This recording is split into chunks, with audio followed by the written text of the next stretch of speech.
Why the paleo diet? You may be wondering, why go paleo?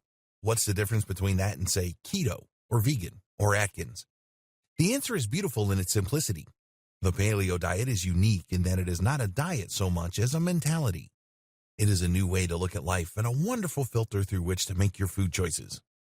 Rather than saying, I can only eat this many carbs today because of my diet, you can say, I can eat a full meal and it is going to be delicious. This is because, unlike the ketogenic diet, where you are forced to cut carbs to a dangerous degree to the point where your body is practically in starvation mode so you lose weight quickly, you're simply funneling your food choices so that they are all of a healthy variety.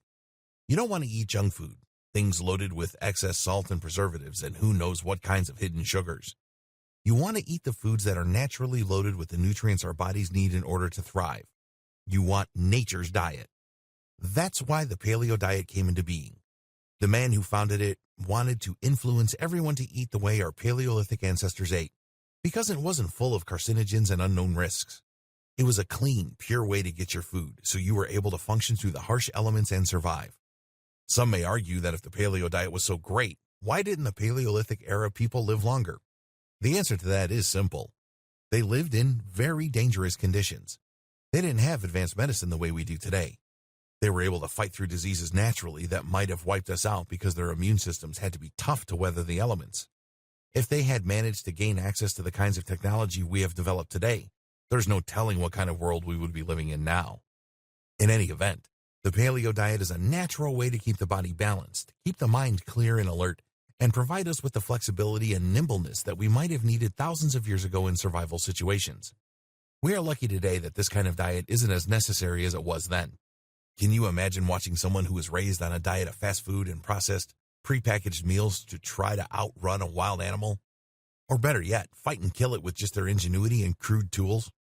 Or even someone who was on a keto diet, putting their body through a lot just to shed a few pounds quickly. They might end up passing out without the proper amount of carbs in their system.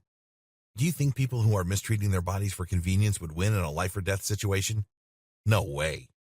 The principle behind going paleo is simple. You want to operate at your maximum potential.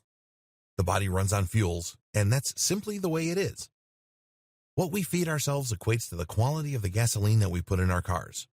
If we are eating fruits, vegetables, and meats regularly, that's a pretty standard type of gasoline. But if we are filling up on junk food and preservatives, high fructose corn syrup and prepackaged processed foods and fast food, we might as well be putting diesel in an engine that is supposed to run on unleaded. We need to try harder to treat our engines better before they break down. Going paleo is a great way to get rid of the negative foods that are impacting the body, even if it is in invisible ways. When we are eating foods that are unhealthy, it affects us in ways we sometimes don't realize until it is too late to change it. For example, eating foods high in salt and fat can start affecting your arteries. You don't feel it happening, and it can be a huge surprise until your doctor tells you that you need to work on your cholesterol. Worst case scenario, you have a heart attack before you even notice that anything has gone wrong. Heart disease is one of the leading killers in the United States of America, and it isn't difficult to see why. Fortunately, going paleo is simple, it's clear-cut, and it's easy to see why it's such a great choice. Instead of clogging arteries with fatty red meats and fat and sodium, it includes foods that are lean and contain healthy fats that help the heart, not hurt it. And that should always be the goal when it comes to making choices that affect your body. You want to help it, not hurt it. Because everything you do will come back to haunt you. If not now, then when you reach a higher age and your body really starts to feel the toll of your choices. Fortunately, it's never too late to improve your health and make changes that will benefit your body and mind. While it can be daunting at times to undertake any type of new lifestyle change, especially when it comes to deeply ingrained habits like eating, the fact remains that we want to better ourselves, our lives, and our health. And if going paleo is the way to get there, then there's no reason not to begin right away. In the next video, we will discuss some of the basics. So put your thinking caps on, because now is the time to figure out how to fit paleo into your life.